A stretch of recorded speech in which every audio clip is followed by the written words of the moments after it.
Hello viewers, আসসালামু আলাইকুম।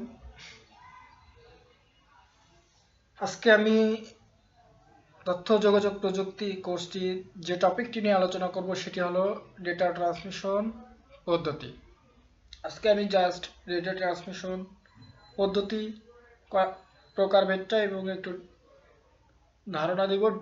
Next টিউটোরিয়ালে আমি ডিটেলস এক একটা বিষয় আসলে খুবই বড় এবং খুব ক্রিটিক্যাল একটা বিষয়।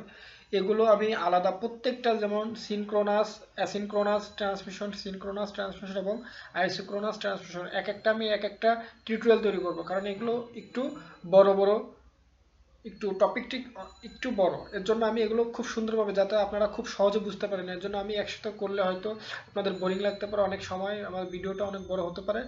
এর জন্য আমি এগুলো ছোট ছোট টিউটোরিয়ালে তৈরি করে দিব ইনশাল্লাহ।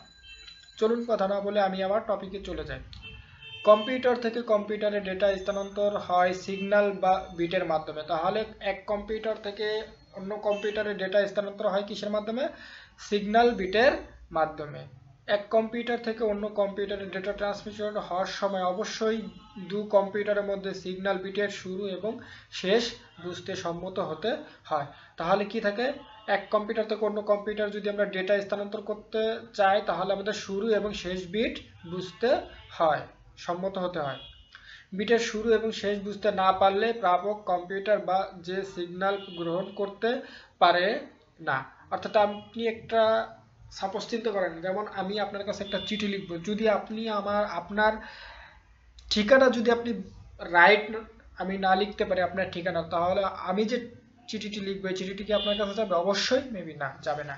কারণ আপনার ঠিকানা আমি ভুল দিয়েছি, ভুল লিখছি, এর জন্য চিঠিটা কি যাবে না, ইম্পসিবল। এর জন্য আমাদের এক কম্পিউটার থেকে অন্য কম্পিউটারে ডেটা স্থানান্তরের জন্য অবশ্যই আমার সোর্স কম্পিউটার, ডেস্টিনেশন কম্পিউটারকে কি করতে হবে? চিনতে হবে। এই চেনার জন্য আমাদের কি থাকতে হবে? একটা শুরু বিট এবং একটা শেষ বিট থাকতে হবে, যে এটা সাধারণত কম্পিউটার এবং আইডেন্টিফাই করা হয় বিটের মাধ্যমে। এই সিগন্যাল পাঠানোর সময় বিভিন্ন বিটের মাধ্যমে সমন্বয়ের জন্য ব্যবহৃত পদ্ধতিকে বলা হয় বিট সিনক্রোনাইজেশন।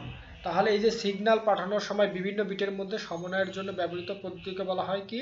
সিনক্রোনাইজেশন। খুবই গুরুত্বপূর্ণ একটা ডেফিনেশন। তাহলে আসতে পারে যে সিনক্রোনাইজেশন কি, আপনার কতে সৃজনশীল প্রশ্নে আসতে পারে কতে, যে সিনক্রোনাইজেশন কি, তখন কি হবে? এই ডেফিনেশনটা লিখলে হবে যে সিগন্যাল পাঠানোর সময় বিভিন্ন বিটের মধ্যে সমন্বয়ের জন্য ব্যবহৃত পদ্ধতিকে বলা হয় বিট বা সিনক্রোনাইজেশন।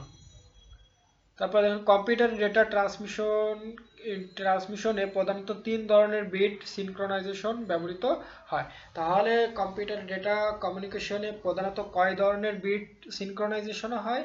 তিন ধরনের। একটা হলো অ্যাসিনক্রোনাস ট্রান্সমিশন এবং সিনক্রোনাস ট্রান্সমিশন এবং আইসোক্রোনাস ট্রান্সমিশন। এই ডেটা ট্রান্সমিশন পদ্ধতি আমাদের প্রত্যেকেরই জানা উচিত। এর জন্য আমরা এই টপিকগুলো খুবই গুরুত্ব সহকারে কি পড়ব আশা করি ইনশাল্লাহ। আর এগুলো আমাদের ক্লিয়ার ধারণা থাকতে হবে, তাহলে আমরা পরীক্ষায় কি ভালো ফলাফল করতে পারবো। আজকের ভিডিও আমার এই পর্যন্তই। আল্লাহ হাফেজ।